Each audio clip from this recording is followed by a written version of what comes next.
ঢাকায় বসবাসরত চট্টগ্রামের গুণী মানুষদের নিয়ে অনুষ্ঠান ঢাকায় থাকি।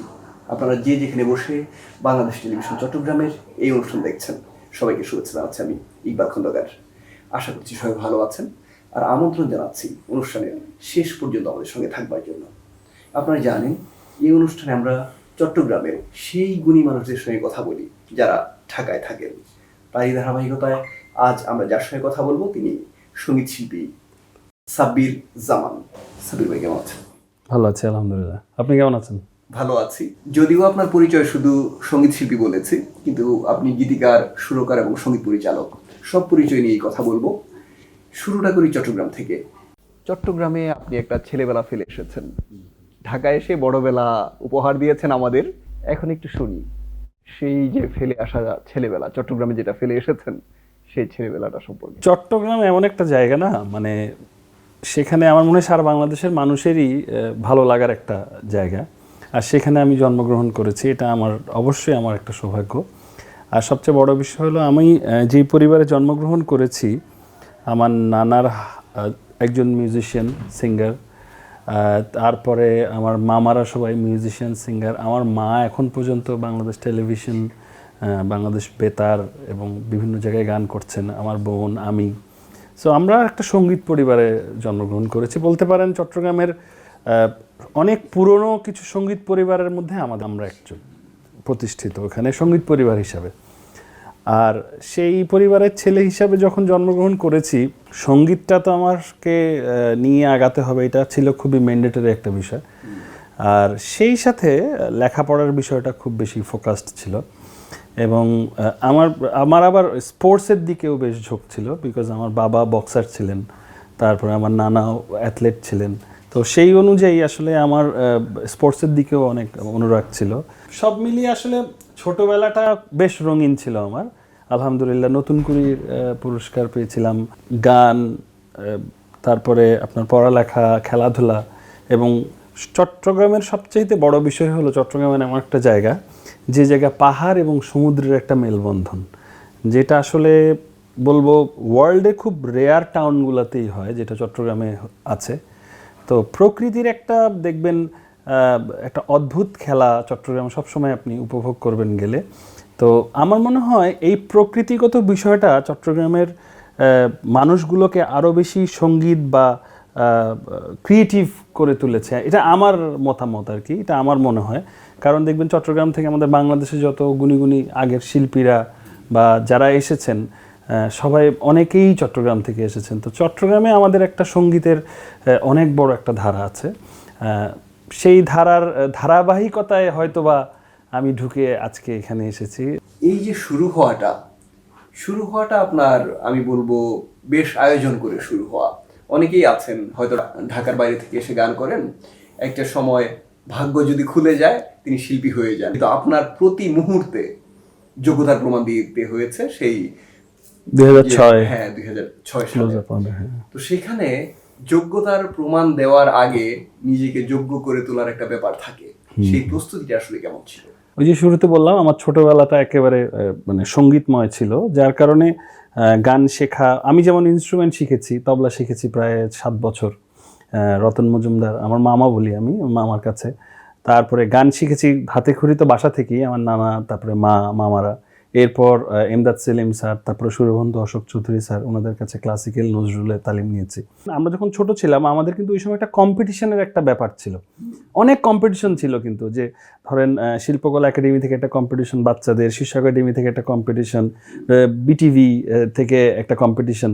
তো এই যে কম্পিটিশনগুলো বা বিভিন্ন কচিকাচার আসরে বিভিন্ন কম্পিটিশন হচ্ছে, বিভিন্ন সাবজেক্টে, যে গানে দিচ্ছে, কেউ নাচে দিচ্ছে, কেউ আবৃত্তিতে দিচ্ছে। তো এইগুলো না মানুষকে সৃজনশীল হতে অনেক উদ্বুদ্ধ করে, এটা আমার মনে হয়। এই কম্পিটিশনগুলো এখন অনেক কমে গেছে, বাট আমি মনে করি এখন এগুলো খুব প্রয়োজন। তো এই যে কম্পিটিশনের থ্রুতে আমার যাওয়া, সেই আমি যদি ভুল না করি 91-তে নতুন কুড়ির আমি একটা পুরস্কার পাই।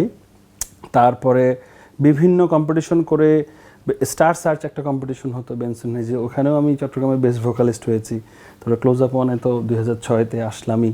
তার আগেও ইন্ডিয়াতে দুই বাংলার একটা কম্পিটিশন হয়েছিল, এটা খুবই কম মানুষই জানেন, তারা বাংলা তখন ছিল।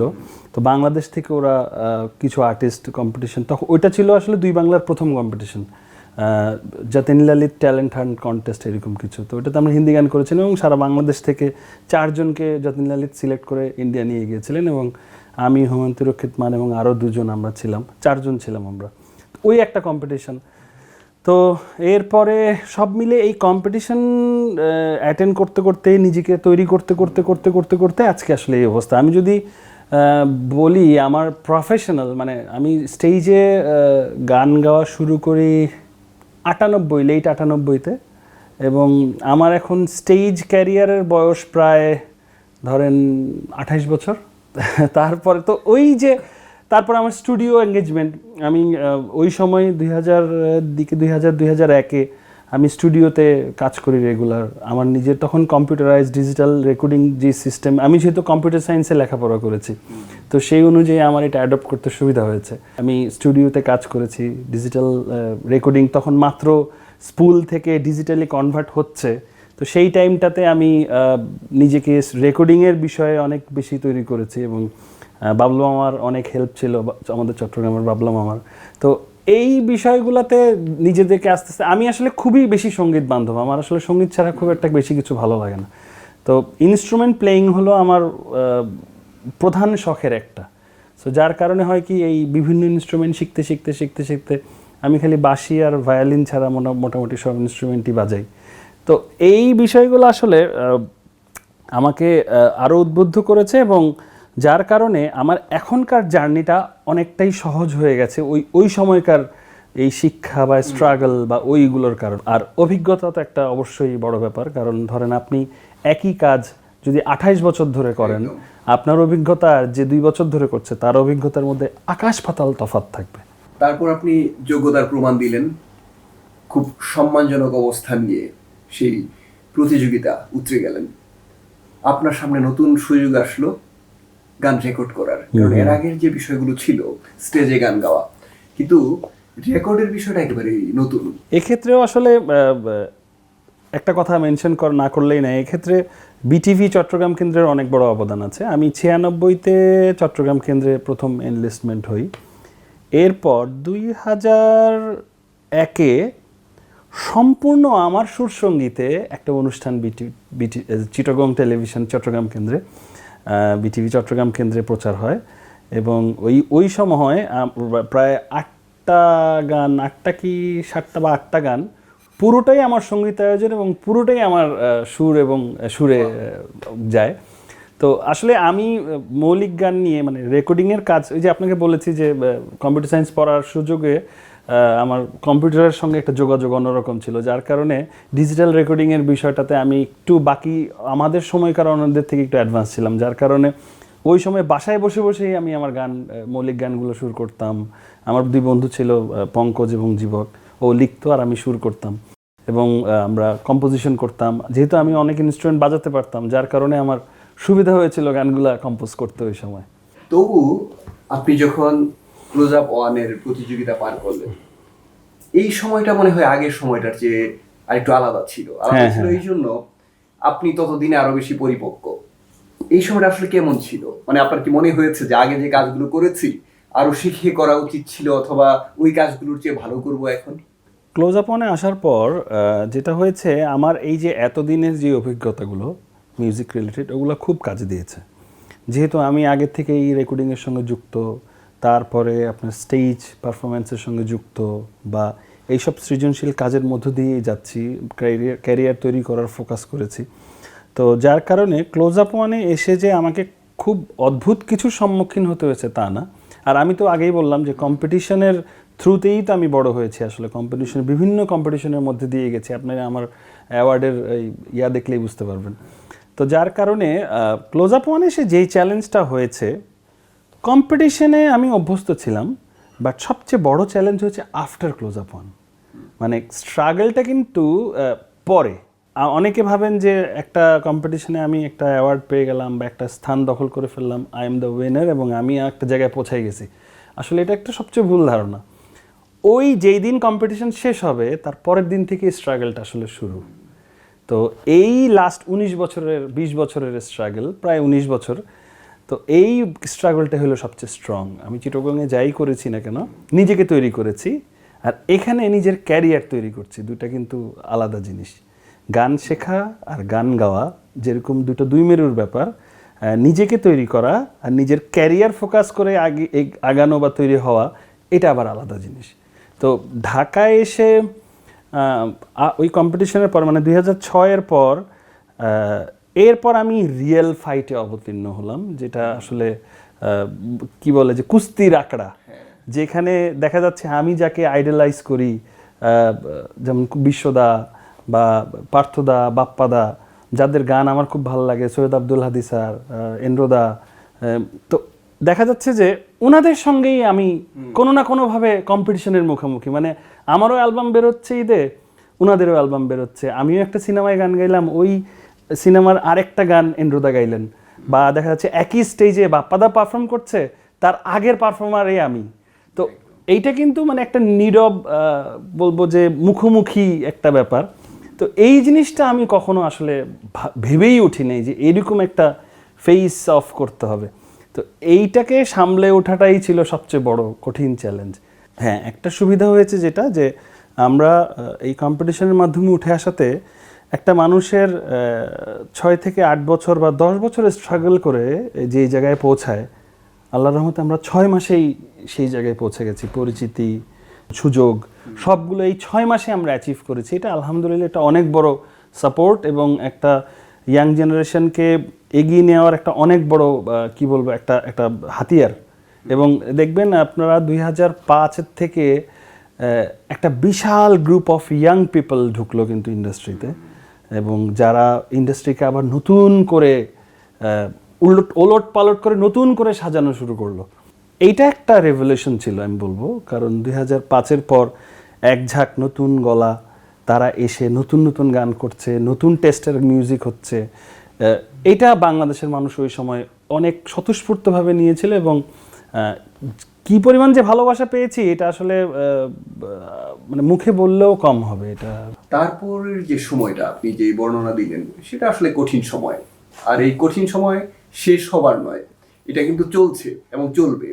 সেই কঠিন সময় পার করতে গিয়ে নিজেকে নানাভাবে তৈরি করতে হয়েছে, কখনো সুরকার, কখনো সঙ্গীত পরিচালক ইত্যাদি পরিচয়ে।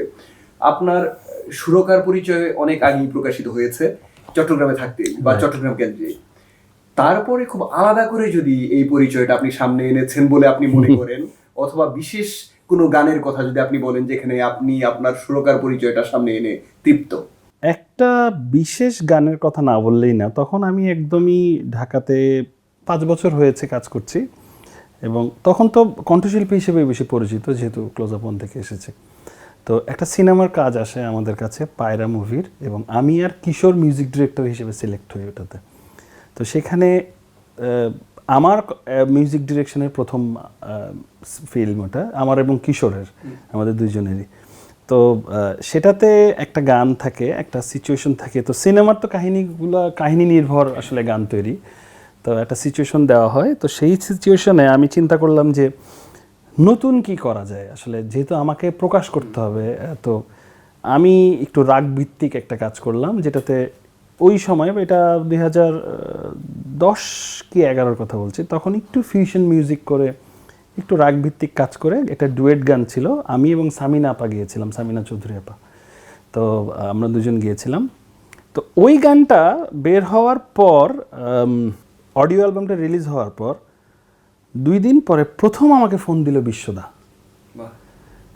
বিশ্বদা আমাকে বললেন যে, বিশ্বদা আমার আইডল, কিন্তু সিঙ্গিং আইডল।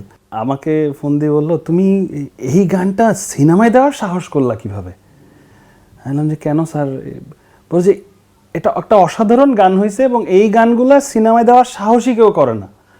তো এটা খুব ভালো লাগলো যে তোমাদের হাত দিয়ে চেঞ্জ হচ্ছে, এটা আমার খুব ভালো লাগলো, এই জিনিসটা অনেক সাধুবাদ জানালো। তো তার কিছুদিন পর আমি বুলবুল স্যারের, আমিদ ইমতাজ বুলবুল স্যারের একটা গান গাইতে যাই শ্রুতিতে। একটা মুভির গান না জানি একটা কোরবানি উপলক্ষে একটা গান হচ্ছে, সেই গানে আমি এবং আরেকজন কে জানি ছিলেন, ডুয়েট একটা গান। তা কথায় কথায় স্যার বললো, কিরে পত্রিকায় দেখলাম তুই নাকি মুভিতে। আমি যে স্যার জি আমি তো ভয়ে ভয়ে আপনাকে বলছি না, আমি গানটা এনেছি, আপনি কি একটু শুনবেন, আপনার একটা কমেন্ট আমার খুব প্রয়োজন। তো স্যার বললে হ্যাঁ হ্যাঁ হ্যাঁ, তাহলে আমরা রেকর্ডিং শেষ করে যখন খাওয়া দাওয়া করবো তখন তোর গানটা শুনবো। আমি বললাম ঠিক আছে। তো খাওয়া দাওয়ার টাইমে আমি স্যারকে হেডফোনটা দিলাম, স্যার কানে শুনলো। গানটা একটু বড়, প্রায় 6.5 মিনিটের একটা গান, কারণ একটু সিকোয়েন্স রিলেটেড গান আর কি।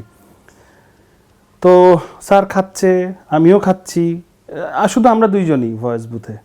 তো অনেকক্ষণ, প্রায় ওই গানটা উনি 3বার প্রায় 4বার শুনলো গানটা। এমনিতেই বড় গান, এমনিই বড় গান, উনি কন্টিনিউ আবার দে আবার দে আবার দে। তো শেষ খাওয়ার দাওয়া শেষ, তো স্টুডিও থেকে যখন আমরা বের হয়ে যাচ্ছি, উনি কোনো কথা বলে নাই গান শুনে। আমিও আর সাহস পাচ্ছি না, স্যার কেমন হইলো কিছুই বললো না। তো স্টুডিওতে যখন বের হয়ে যাচ্ছি, তো বের হয়ে যাওয়ার পর স্টুডিও থেকে বের হলে আমাকে বলে, কালকে তোর কোনো কাজ আছে? তাই বললাম যে স্যার কালকে না, কাজ নেই, ফ্রি। তাহলে বিকালবেলা আমার বাসায় চলে আয়। তাই আমি বললাম যে স্যার কি কোনো রেকর্ডিং বা কোনো সিটিং আছে? বলে যে তুই যে গানটা আমাকে শোনাইছিস, এটা আমি একটা স্ট্যাটাসও দিয়েছিলাম একবার, এই গানটা আমার মনে হয় এখন তোকে কেউ স্বীকৃতি দিবে না। তো বলে যে তুই একটু কালকে আমার বাসায় আসবি, আমার একটা জাতীয় পুরস্কার আছে, আমি এটা তোকে দিব। বাহ। এটা শুনে আমি ওখানে মানে জাস্ট আমার মাথাটা একটা চক্কর দিয়ে উঠছে কথাটা শুনে। তাই আমি বললাম স্যার, বলে তোর এই বয়সে এই এক্সপেরিয়েন্সে তুই যে এই গান করছিস এবং তুই গাইছিস এবং সামিনাকে দিয়ে গাওয়াইছিস, এইটা এইটা কেউই বিশ্বাস করবে না, এটা তোর এই বয়সের কাজ না। এইটা হলো 50-60 বছরের এক্সপিরিয়েন্স হলে মানুষ এরকম একটা গান বানায়। আমার বেশ কয়েকটা পুরস্কার আছে, আমি একটা তোকে দিব এবং আমি নিচে লিখে দিব এই গানের জন্য আমি তোকে পুরস্কারটা দিলাম।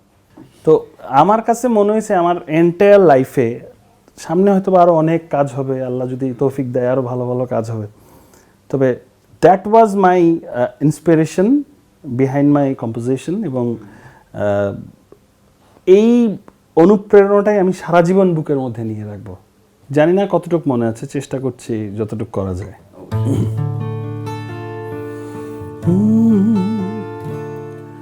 কত ভালোবাসি তোমার ওই হাসি, ঠিক যেন গগনের চাঁদ। তোমার ওই চুল যেন কাশফুল, ভাঙে মোর প্রণয়ের বাঁধ। হে কোন ফাগুন মনে ধরালো আগুন, কাছে সে হাতে রাখো গো হাত। কত ভালোবাসি তোমার ওই হাসি, ঠিক যেন গগনের চাঁদ।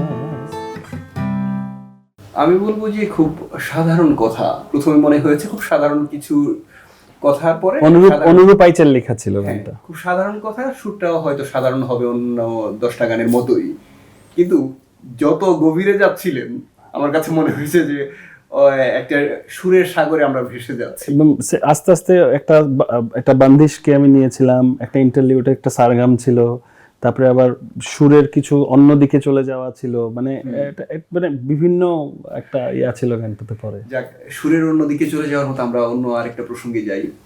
আমি বলছিলাম বা ভাবছিলাম, কেন ভাবছিলাম যে আপনার আশপাশে যারা থাকেন অথবা আপনি যাদের সঙ্গে মেশেন, তারা দিন শেষে আপনার প্রতিদ্বন্দ্বী হওয়ার কথা।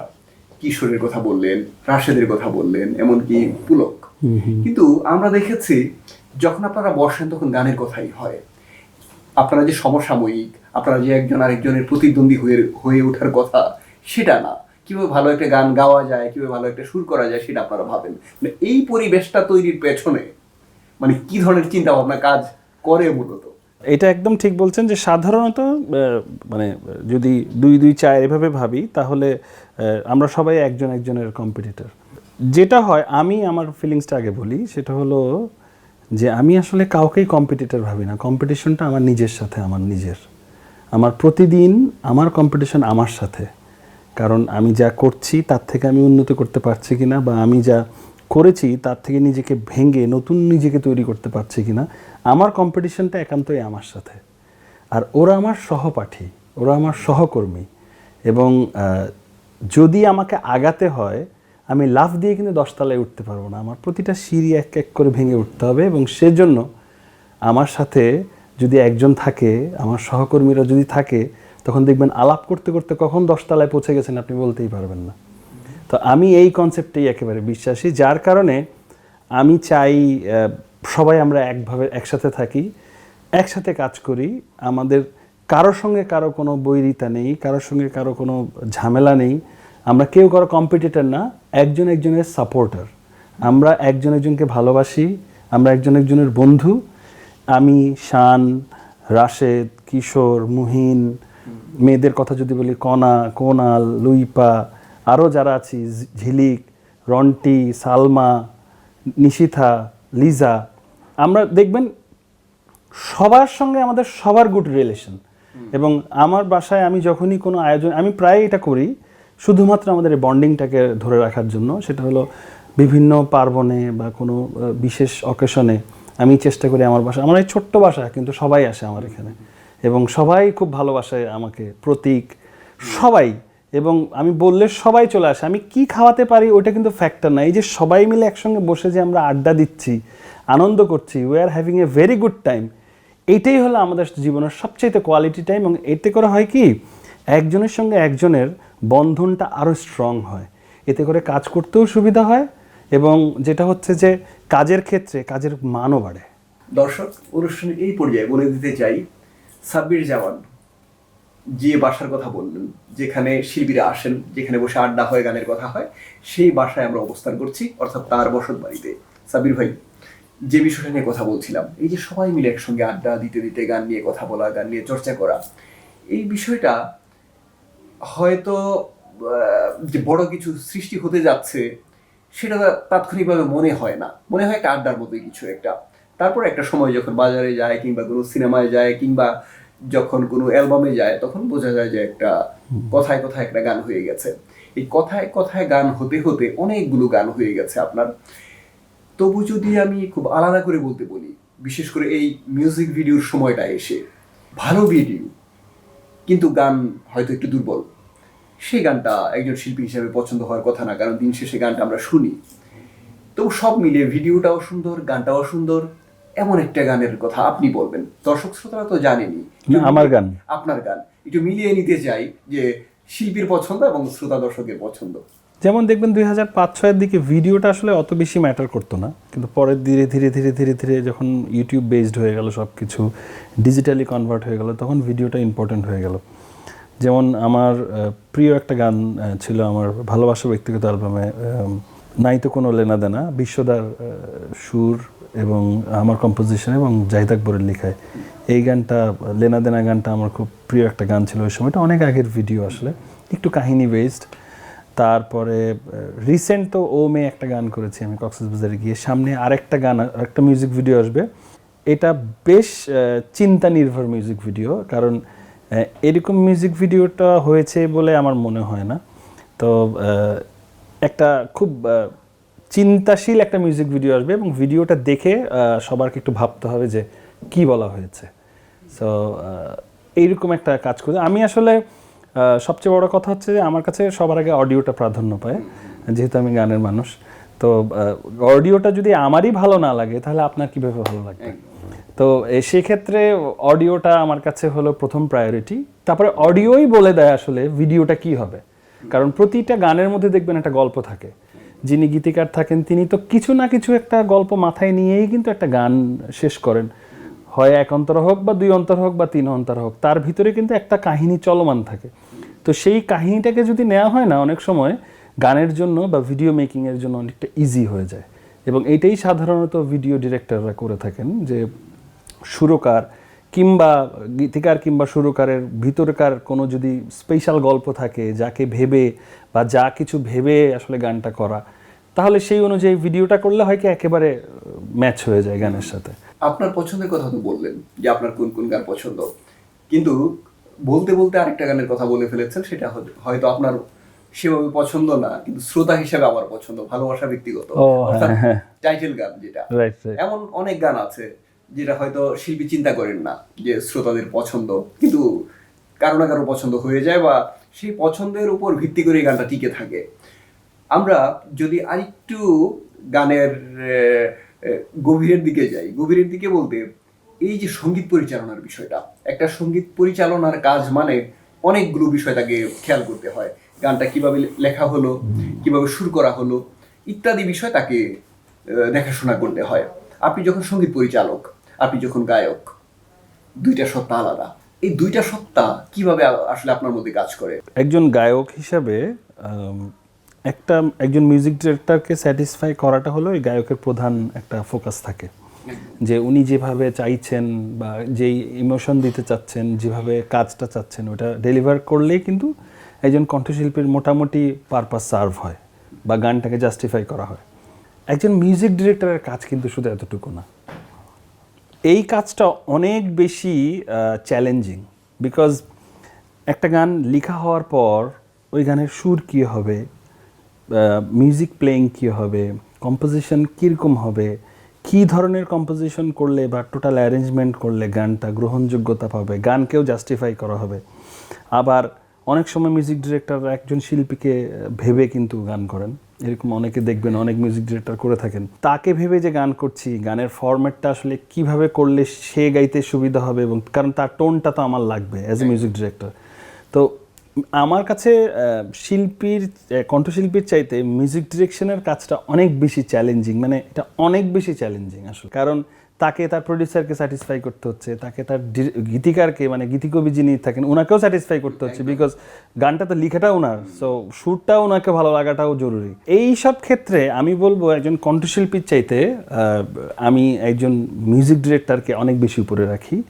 এবং কণ্ঠশিল্পের গান গাইতে তো আমি অবশ্যই ভালোবাসি, কিন্তু সবচেয়ে বেশি চ্যালেঞ্জ কিন্তু মিউজিক ডিরেকশনে। আমরা আবার একটু পরিবারে আসি।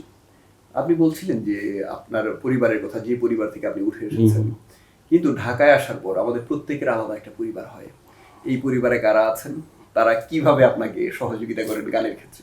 ঢাকা আসার পর অবশ্যই একটা নতুন পরিবার হয়েছে। পরিবার বলতে শুধু যে রক্তের সম্পর্ক বা পারিবারিক বন্ধন থাকলেই হয় পরিবার, তা না। বন্ধু বান্ধবরা একটা পরিবার, সমাজ, নিজের আশেপাশের আত্মীয় স্বজন যারা আছেন তারা মিলেই তো আসলে একটা কমপ্লিট পরিবার হয়। তো যেমন আমার বাসায় আমি আছি, আমার 2 বাচ্চা আছে, একটা ছেলে একটা মেয়ে। তারপর আমার ওয়াইফ, আমার মা আসা যাওয়া করেন, আমার বাবাও আসা যাওয়া করেন, আমাদের একজন খালা আছেন। আমার ওয়াইফ বিজনেস করে, ও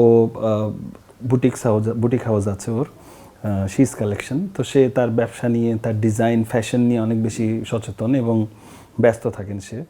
বাচ্চারা পড়ালেখা করছে। এবং আমি এখন তো ক্যাজুয়ালি আছি আসলে। যখন আমি কোনো স্টেজ শোতে যাই বা কোনো শুটিংয়ে, বিশেষ কোনো শুটিংয়ে যাই, তখন আমার ড্রেস ডিজাইনের দায়িত্বটা কিন্তু আমার ওয়াইফেরই থাকে, রিনির। তো ওই আসলে ডিজাইনগুলো করে। আমি যে ব্লেজারগুলো পরি সবসময় সাধারণত দেখবেন, ওগুলো আসলে ডিজাইনার্স ব্লেজার, ওরই ডিজাইন করা, একটাই আমার জন্যই করা হয় ডিজাইন। এবং সাধারণত এই কারণে আমার আসলে পোশাক এবং আমার গেট আপ কী হবে সেটার পুরো দায়িত্বটাই আমার ওয়াইফের। সেই বলে দেয় যে তুমি আজকে এইভাবে যাও, এইভাবে যাও, চুলটা এইভাবে করো, চুল ছাড়া রাখো আজকে, বা এই কালারের সঙ্গে এই কালার ম্যাচ করে পরো। তো এই দিক থেকে আমি একটু রিলিফ, যে আমার পোশাক নিয়ে চিন্তা করতে হয় না। এবং আমি আসলে খুব একটা শপিং প্রিয় মানুষ না, আমার হলে একটা শার্ট একটা প্যান্ট হলেই চলে, বিষয়টা এরকম। তো যার কারণে আমার এই ঢাকার বাসায়, চিটাগংয়ের বাসায় তো বাবা মা, মামারা, ভাই বোন সবাই আছেন। তো আমার বোনও আমার পাশেই থাকে। তো যার কারণে দেখা যাচ্ছে যে ঢাকায় আসার পরেও সেই ব্যস্ততাটা এখনও আছে। কারণ চিটাগংয়ে তো আমরা মোটামুটি হই হুল্লোড়ের মধ্যেই বড় হয়েছি, একটা অনেক মানুষ একসাথে। তা আমি আসলে ঢাকায় এসেও এই জিনিসটা করে ফেলেছি। আমরা সবাই মিলে উপরে বিল্ডিংয়ের ছাদে একটা ক্লাব করেছি, ওখানে ক্রিকেট খেলি, ফুটবল খেলি, পিকনিক করি, বারবিকিউ পার্টি করি। সো ওইখানে আমরা মোটামুটি একটা পুরা আমাদের একটা পাড়া বানিয়ে ফেলেছি বিল্ডিংটার মধ্যে। সো এইখানে বিল্ডিংয়ের ভিতরে আমাদের একেবারেই বোর লাগে না, এবং কখনো যদি বাইরে এই যে করোনার সময় বাইরে পুরো বন্ধ ছিল, একটা বছর আমাদের যে কিভাবে পার হয়েছে আমরা নিজেরাও বলতে পারি না, আনন্দ উল্লাসে আলহামদুলিল্লাহ। আমার ওয়াইফ আছে যে খুব সাপোর্টিভ, মিউজিক অনেক বেশি সাপোর্ট করে, এবং আমাকে আমার ক্যারিয়ারকে এগিয়ে নিয়ে যাওয়ার জন্য মোটামুটি ও সর্বাত্মক চেষ্টা করে। তো এই জন্য আমি মহান সৃষ্টিকর্তার কাছে গ্রেটফুল। আমরা আবার একটু চট্টগ্রামে যাব। চট্টগ্রামে যাব এই জন্য, আপনি যাই করেন, যত দূরেই যান, নাটাই কিন্তু চট্টগ্রামে। অর্থাৎ আপনি চট্টগ্রামেরই মানুষ, চট্টগ্রামের ছেলে। এখন যখন চট্টগ্রামে যাওয়া হয়, একজন সাব্বির জামানকে তারা কিভাবে গ্রহণ করে? নাকি সেই যে ছোটবেলায় কাঁধে কাঁধ রেখে হাঁটতো, কিংবা পাশাপাশি নদীতে সমুদ্রে গোসল করার যে বিষয়টা, এই বিষয়গুলো এখনো কি আছে? এখন তো ধরেন আমার যেই ছোটবেলার বন্ধুরা ছিল, এক একজন এক এক দিকে চলে গেছে। কেউ আমেরিকা থাকে, দুইজন মারা গেছে, কেউ বরিশাল থাকে, দুই তিনজন এদিক ওদিক থাকে। আর আমার স্কুলের বন্ধুদের সঙ্গে আমার প্রায় দেখা হয়, ওদের সঙ্গে আমার মোটামুটি যোগাযোগ আছে, কলেজের বন্ধুদের সঙ্গেও যোগাযোগ আছে। তো যেটা হয় যে আগে যেই আড্ডা বা হইচই আনন্দ হতো, সেই জিনিসটা তো স্বাভাবিক, আমি তা এই বয়সে এসে কখনোই পাবো না। বাট যখনই বন্ধুদের সঙ্গে দেখা হয় অনেক আনন্দ করি, এবং মোটামুটি একসঙ্গেই হই হুল্লোড় করার চেষ্টা করি। আর এলাকার কথা যেটা বললেন, দেখবেন আপনি যত বড়ই হন না কেন, আপনি কিন্তু আপনার এলাকায় সেই ছোটোবেলার আপনিটাই আছেন, যারা আপনাকে ছোটোবেলা থেকে চেনে। তো আপনি যতই চেষ্টা করেন না কেন, যত বড়ই হয়ে যান না কেন, আপনাকে কিন্তু সেই ছোটোবেলার নজরেই দেখবে। এটাই হলো এলাকার মানুষের ভালোবাসার বহিঃপ্রকাশ। তো এটা ভালো লাগে, কারণ হলো ধরেন অনেক সময় বাইরে আসলে নিজেকে অনেক বড় বড় মনে হয়, যে আমি বোধহয় অনেক বয়স হয়ে গেছে, অনেক বড় হয়েছে, কিন্তু নিজের এলাকায় গেলে মনে হয় না, আমি এখনো ছোট আছি। তো এই জিনিসটা গেলে মানে একটা রিচার্জ হয় মানুষ। তো এই জিনিসটা আমার খুবই ভালো লাগে, যে নিজের এলাকায় ছোটই থাকা ভালো। সাব্বির ভাই, বর্তমান সময়ে নানা রকম কাজ হচ্ছে, আপনিও কাজ করছেন নানা রকম কাজ, কিন্তু সব কাজের খবর আমরা আগে থেকে পাই না, কারণ প্রকাশ হওয়ার আগে আসলে নতুন কাজের খবর পাওয়া যায় না। কিন্তু একজন শিল্পীকে যখন কাছে পাওয়া যায়, তখন জানতে ইচ্ছে করে যে তিনি আসলে এই সময়টায় কি করছেন। এখন আসলে নিজের কাজ নিয়েই ব্যস্ত আছি অনেক, মানে স্টেজ শোজগুলো ছাড়া এবং টেলিভিশনের কাজগুলো ছাড়া নিজের মৌলিক গানের প্রতি অনেক বেশি ফোকাসড, এবং চেষ্টা করছি বছরে অ্যাটলিস্ট 4-5টা মৌলিক গান যদি বের করা যায় তাহলে আমি তৃপ্ত হব। কারণ মাথায় অনেক অনেক আইডিয়াস আছে, একটা একটা করে স্টুডিওতে ঢালছি এবং মোটামুটি তৈরি হচ্ছে। তো রিসেন্টলি হয়তো বা ইনশাল্লাহ খুব তাড়াতাড়ি অল্প কিছুদিনের মধ্যে অনেক কয়টা গানই চলে আসবে। আপনি যে মানুষগুলোর জন্য আজকে এই অবস্থানে, অর্থাৎ আপনার শৈশবটা যাদের ঘিরে, কৈশোরটা যাদের ঘিরে, সেই মানুষদের উদ্দেশ্যে যদি কিছু বলেন, অর্থাৎ চট্টগ্রামের মানুষের উদ্দেশ্যে চট্টগ্রামের ছেলে সাব্বির যেমন কিছু বলবে। সবার আগে যেটা আমি ফিল করি পার্সোনালি, সেটা হচ্ছে যে আসলে আমরা যারা কাজ করছি, আমরা কিন্তু বাংলাদেশের জন্য কাজ করছি, এবং সবার আগে আমাদের বুকে বাংলাদেশ আছে। আপনি যখন দেখবেন আপনি কোন এলাকার সেটা বলার চাইতে আপনি বাংলাদেশি সেটা বলতে আপনার বেশি ভালো লাগবে। তো আমরা আসলে বাংলাদেশের জন্য কাজ করি। হয়তোবা আমি জানি না এখন আমাদের মানে যারা সৃষ্টিশীল কাজ করেন তাদের সৃষ্টিগুলোকে মানুষ কিভাবে দেখেন, বাট আমি দেখি দেশের জন্য কিছু করে যাওয়া। সো যতগুলো সৃষ্টিশীল মানুষ কাজ করে গেছেন তারা কিন্তু নিঃস্বার্থভাবে সৃষ্টি করে গেছেন দেশের গান, দেশের নাটক, দেশের মুভি, দেশের সিনেমা বানানোর জন্য। দেশকে ইন্টারন্যাশনালি রিপ্রেজেন্ট করার জন্য যা যা করতে হয় আমরা চেষ্টা করি সেটা করার। এবার আসেন, অবশ্যই আমার এলাকা একটা তো ইনফ্লুয়েন্স থাকবেই। সবচেয়ে বড় কথা হচ্ছে যে মহান সৃষ্টিকর্তার কাছে শুকরিয়া আদায় করি যে এত সুন্দর একটি জায়গায় আমাকে তিনি এনেছেন দুনিয়ায়, এবং আমার বাবা মার মাধ্যমে। এবং আমি চট্টগ্রামবাসী তথা সারা বাংলাদেশের সবার প্রতি আমি কৃতজ্ঞ, কারণ আজকে ওনারা না থাকলে আমরা জিরো। এবং আমার যত কাজ, আমার যত ভালো লাগা মন্দ লাগা, আমার যত সৃষ্টি অনাসৃষ্টি, সবই আসলে তাদের জন্যই। এবং মহান আল্লাহ তো আসলে উসিলা দিয়ে একটা কাজ পাঠান। আমাকে সঙ্গীত শিল্পী করে পাঠিয়েছেন, সেজন্য আমি আল্লাহর কাছে বিশেষ শুকরিয়া আদায় করি। কারণ হলো আমি এমন একটা প্রফেশনে আছি, এটা আমি বিশ্বাস করি, এটা আমার বিলিফ, যে এই প্রফেশনে আপনি চাইলেও কাউকে ধোঁকা দিতে পারবেন না, আপনি কাউকে হক নষ্ট করতে পারবেন না, কাউকে মনে কষ্ট দিতে পারবেন না। যেই জিনিসটা আমি করতে পারবো, আপনার মনে কষ্ট আছে, কিছুক্ষণের জন্য আপনাকে আনন্দ দিতে পারবো। আপনার মনে অনেক দুঃখ, 30 সেকেন্ডের জন্য হলেও আপনাকে হাসাতে পারবো। আপনার দুনিয়াতে থাকতে ইচ্ছা করছে না, নতুন করে আপনাকে দুনিয়াটাতে ভালোবাসাতে পারবো, বা সৃষ্টিকর্তার প্রতি আপনাকে অনুগত করতে পারবো আমার সৃষ্টির মাধ্যমে বা আমার ট্যালেন্টের মাধ্যমে। এই সুযোগটা আল্লাহ আমাকে দিয়েছেন। তো যার কারণে আমি সৃষ্টিকর্তার কাছে সবসময় শুকরিয়া আদায় করি যে যেই প্রফেশনটা মানুষের ড্রিম, সেটা তিনি আমাকে দিয়েছেন। কারো শখ যদি প্রফেশন হয়, তার চাইতে লাকি মানুষ আসলে দুনিয়াতে কেউ থাকে না। এবং চিটাগংয়ের বাসী কাছে অবশ্যই আমি কৃতজ্ঞ, আপনারা আমার জন্য দোয়া করবেন। আই অনারার ফোয়া এবং অনারাল্লা বলে হামগরির, এবং চট্টগ্রামরে সারা দুনিয়ার ভিতরে তুলি ধরিবাল্লাই বলি সর্বাত্মক চেষ্টা আছে। অনার আল্লাহ বলি দোয়া করিবেন, ইনশাল্লাহ আল্লাহ যদি চাইয়া একদিন আরা অনেক উড়ে যাইম ইনশাল্লাহ। ধন্যবাদ সাব্বির ভাই। দর্শক, এতক্ষণ আমরা কথা বলছিলাম সঙ্গীত শিল্পী সাব্বির জামানের সঙ্গে, শুনছিলাম তার ব্যক্তি জীবনের কথা, শুনছিলাম তার কর্মজীবনের কথা। আমরা এতক্ষণ ছিলাম ঢাকায় থাকি এই অনুষ্ঠানে আগামী পর্বে আমরা চট্টগ্রামের আরো একজন গুণী মানুষকে নিয়ে হাজির হয়ে যাব। সেই পর্যন্ত সবাই ভালো থাকবেন, সুস্থ থাকবেন, অবশ্যই বাংলাদেশ টেলিভিশন চট্টগ্রাম কেন্দ্রের সঙ্গে থাকবেন। আল্লাহ।